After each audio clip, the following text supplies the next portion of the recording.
Mesdames, Messieurs, bonsoir. Bienvenue dans la place de l'info. Invité exceptionnel ce soir, Bernard Accoyer. Merci d'être avec nous. On va parler de cette droite qui aujourd'hui se cherche. Est-ce qu'elle va se trouver dans les prochains mois au niveau national? On rappelle vos fonctions.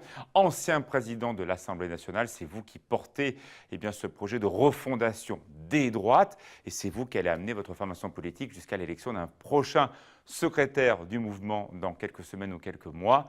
Vous répondrez à nos questions. Merci d'être avec nous. Thierry, cette chaleur a pris temporairement fin là ces quelques jours et cette semaine, il ne va pas faire beau. Cette semaine, il ne va pas faire beau. Non, d'ailleurs, ça commence déjà ce lundi. Il n'est pas terrible. Comme temps, on va aller vers l'orage pour ces prochains jours. On va avoir des perturbations orageuses très actives qui vont nous intéresser, notamment entre mercredi midi et jeudi midi, où il va beaucoup pleuvoir. Et puis qui va amener malheureusement une baisse de la température très sensible. Pas de risque de crue, de choses comme ça. C'est une pluie qui est bienvenue, quoi, c'est ça? La pluie est bienvenue, ça c'est sûr. Il s'est vraiment chaud la semaine dernière. Il faisait très très chaud. Mais c'est pas fini. Enfin, pour ceux qui craignent, comme vous, qui m'avez dit voilà, ça y est, c'est terminé, l'été il est fini. Non. Non, mais on aime bien évidemment la chaleur, mais pas autant que la semaine dernière. Oui, non, ça reste exceptionnel quand même. Merci beaucoup Thierry. On fera une météo complète pour la journée de demain, mardi, dans quelques instants. Mais tout de suite, politique, Bernard Accoyer, notre invité. Merci Thierry. Bernard Accoyer, merci d'être avec nous. On va rejouer un petit peu le match et essayer de comprendre ce qui s'est passé à l'échelon des deux départements de Savoie et de Haute-Savoie. Je me retourne devant ce mur digital de la place de l'info. On va revivre ensemble ces élections de ces nouveaux députés. Je vous laisse avoir votre commentaire libre. Allez-y. Ce qui s'est passé en Savoie nous a beaucoup étonné, évidemment, l'élimination de Dominique Dore, que vous connaissez très bien. Pas beaucoup, 49-24 contre 50-76. Et ce sera donc Tiffany Degois, la benjamine de l'Assemblée nationale.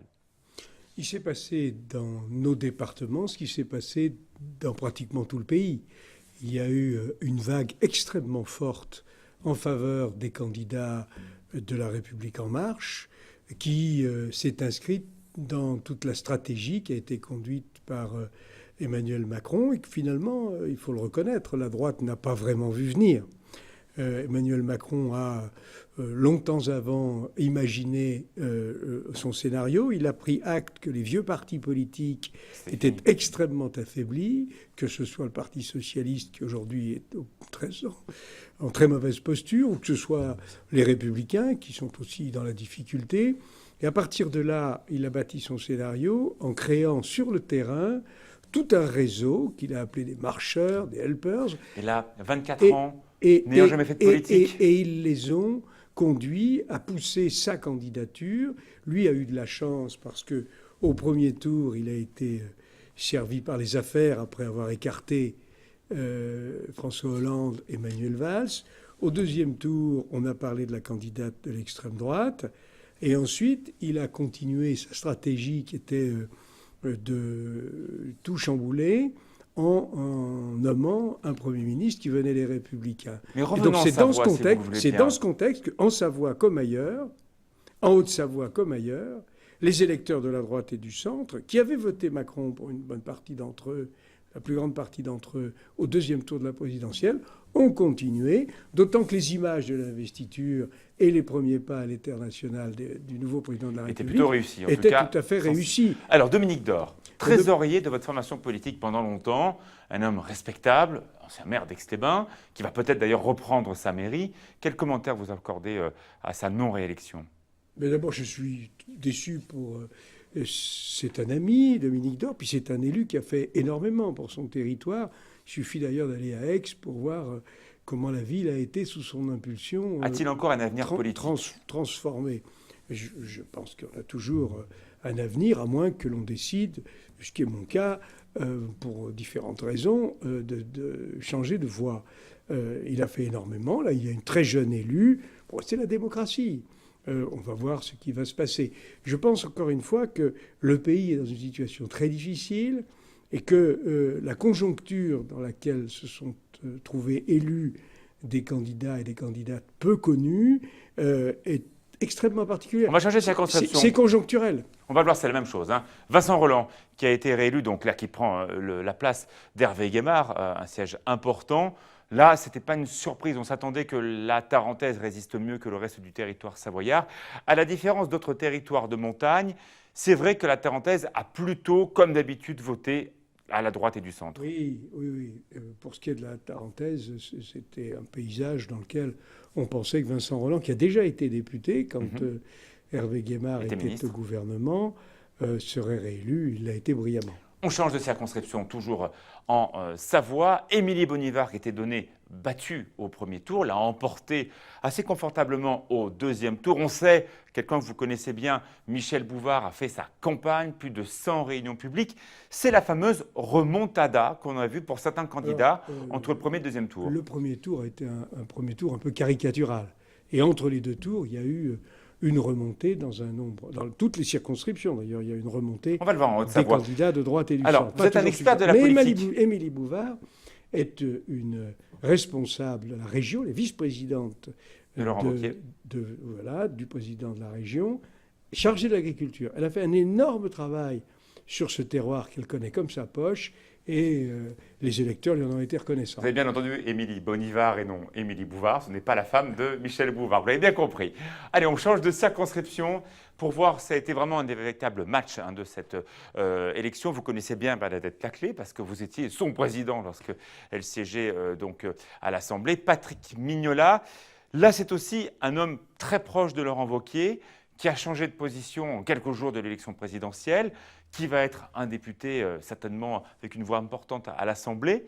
Est-ce que vous comprenez cette action politique d'hommes de poids qui ont joué la carte Mercier, qui ont joué la carte Collomb, très clairement? On divise le centre pour mieux l'emporter. Vous savez, les reclassements politiques sont affaire courante en politique. Bon, là, Patrick Mignola a profité de l'investiture qui était un sauf-conduit de la République En Marche, ce qui l'a conduit à être élu. C'est juste une question d'étiquette. Oui, mais il était l'un des hommes clés de la région, très proche de Laurent Wauquiez. Je vous ai dit que les reclassements politiques, malheureusement, c'est l'histoire de la politique, c'est vieux comme le monde.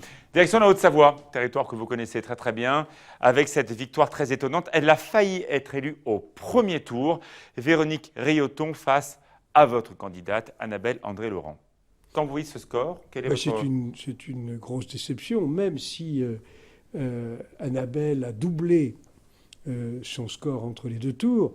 C'est une grosse déception pour moi et pour Annabelle surtout. Mais nous avons essayé de comprendre ce qui s'était passé au-delà de cette vague En Marche, parce que Véronique Rioton n'avait pas de notoriété particulière. Par contre, elle était portée par un mouvement que l'on n'a pas vu venir, qui est un mouvement que nous aurions appelé, et qui vont s'appeler bientôt des militants, qui ont fait sa campagne forcément un peu partout, un peu comme partout dans la circonscription, comme partout en France. C'est ça, en fait, le secret du succès important, d'abord d'Emmanuel Macron et ensuite de ses candidats et candidates, c'est qu'il a organisé tout un réseau, on dit qu'ils sont 4500 en Haute-Savoie, qui a été très efficace. Il faut bien comprendre ce qui s'est passé.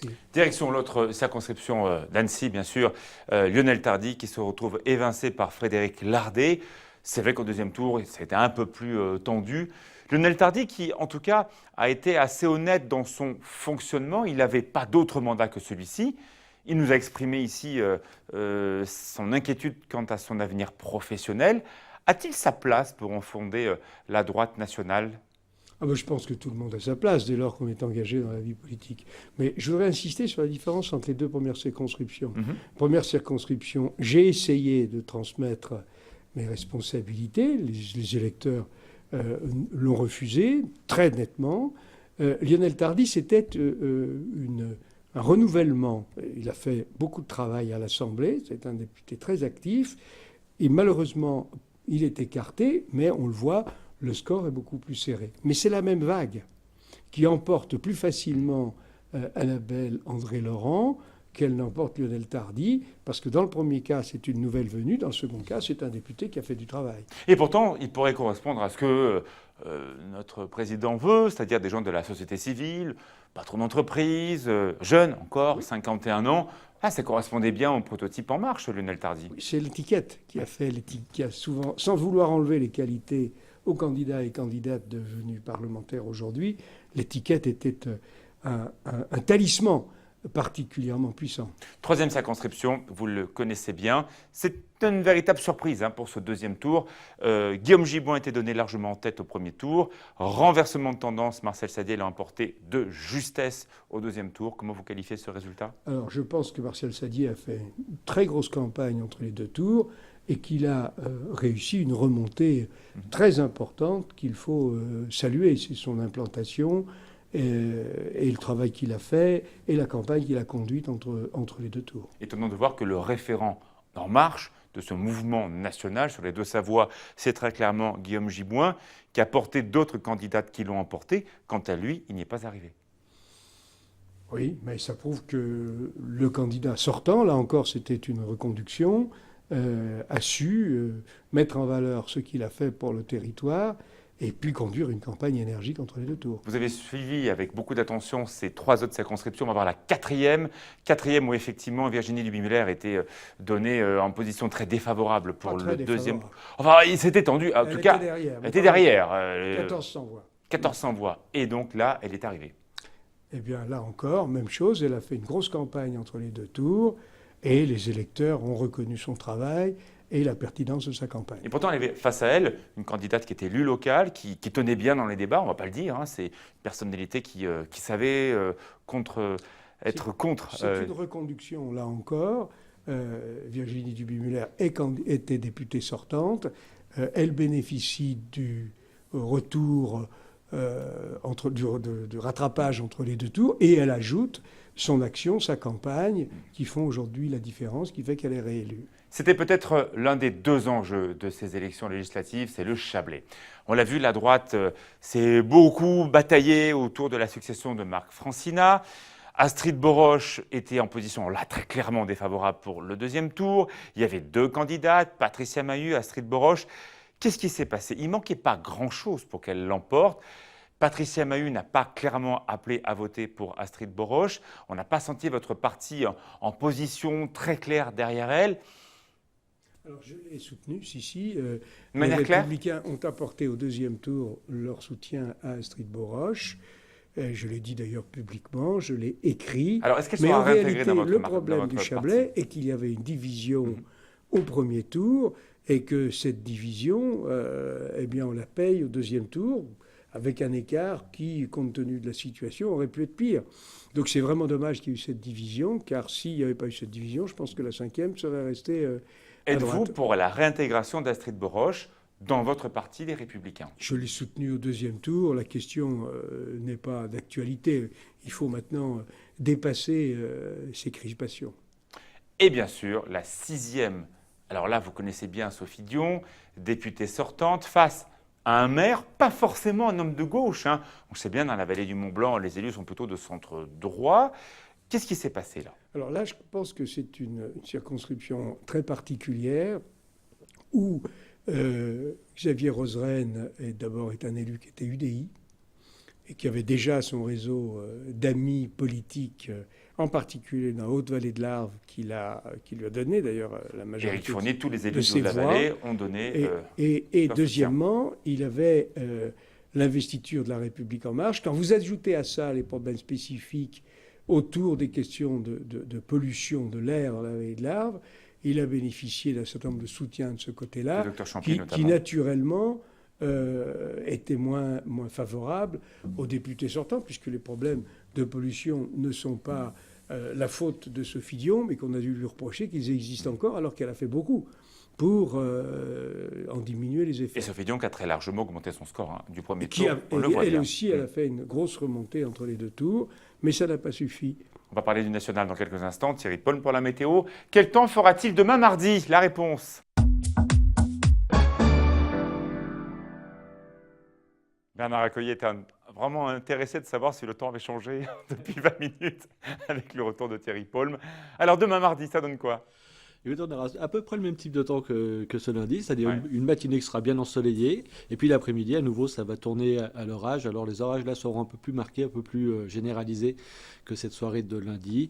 Et puis voilà, et puis la température restera encore chaude demain, alors on va en profiter, 29-30 degrés encore, il va faire lourd même, et ça commencera à baisser que mercredi. Merci beaucoup Thierry. Bernard Accoyer, on a parlé des enjeux locaux, maintenant évidemment les enjeux nationaux de ce parti que vous allez conduire jusqu'à l'élection d'une nouvelle ou d'un nouveau président de votre mouvement. Quels en seront un petit peu les calendriers? En principe, les militants à jour de cotisation en 2016, au 31 décembre, ou bien ayant adhéré avant le 30 juin 2017, pourront voter et normalement, le vote se tiendra, mais ça doit être confirmé par un prochain bureau politique qui va se tenir le 11 juillet, les deux premiers dimanches de décembre. Très bien. Une question toute simple. On a vu que tout le monde en avait ras-le-bol de ces élections. Le temps politique a commencé pour votre formation à la fin de l'été dernier. Sommes-nous faits les uns les autres pour avoir sur le même temps des primaires, des élections présidentielles, des élections législatives? On a l'impression que c'était trop long. Est-ce qu'à votre avis, comme ça, à votre avis, ça va continuer cette organisation Alors électorale? malheureusement, vous avez parfaitement raison. Les Français sont saturés, d'autant plus que les politiques n'ont pas brillé par la qualité des résultats qui ont été obtenus pour notre pays et pour nos compatriotes. Nous, dans notre famille politique, nous avons des échéances. Il n'y a plus de président, je ne suis que le secrétaire général. Il y aura des décisions importantes à prendre parce qu'une défaite dans un parti politique, c'est aussi une baisse considérable des recettes. Nous avons une dette importante liée à toutes les erreurs et toutes les histoires qui ne sont pas notre gloire que nous avons traversées, qui ont pesé dans notre défaite et dans nos défaites. Donc oui, il faut que les militants tranchent la ligne, tranchent le choix entre les hommes, les femmes, ou l'homme et la femme qui pourraient être candidats, et permettent ainsi à une nouvelle responsabilité, un nouveau président, de prendre des décisions qui seront des décisions politiques et des décisions de gestion de notre formation politique. Mais à votre avis, en 2022, est-ce qu'on va refaire tout ce schéma-là ou non? On va s'en cantonner au système habituel? Avant cette élection en décembre, j'ai lancé un travail très approfondi avec de jeunes intellectuels pour essayer de clairement identifier les raisons qui font qu'en quelques décennies, les partis politiques, et en particulier les républicains, sont devenus si éloignés de nos compatriotes. Pourquoi le personnel politique, dont je suis en quelques années, est devenu aussi défavorablement jugé, voire condamné par l'opinion publique. Ce sont des éléments importants pour le débat pour la prochaine présidence des Républicains, à côté, bien entendu, du débat sur la ligne politique de notre formation. Et dans notre département, les militants, les sympathisants suivront, participeront à cette approche parce qu'ils seront interrogés et qu'ils pourront eux-mêmes donner leur avis. Une idée allemande, faire ces élections législatives avant l'élection présidentielle. Vous en pensez quoi? Ça va me permettre en fait de répondre un tout petit peu à côté de la question en m'adressant plus directement à nos compatriotes. Nous venons de vivre une séance ou une séquence étrange. Le président de la République est élu et il nomme un Premier ministre qui vient des Républicains. On connaît la feuille de route du président. Il a écrasé, ou plutôt il a cassé la gauche, il veut casser la droite. Et donc il sème un profond trouble à droite. Et beaucoup des électeurs de la droite et du centre ont voté pour les candidats aux législatives d'Emmanuel Macron, d'En Marche. Voilà ce qui s'est passé. Donc nous sommes dans une séquence, encore une fois, de confusion, alors que ce que vous évoquez aurait dû être une séquence avec les législatives.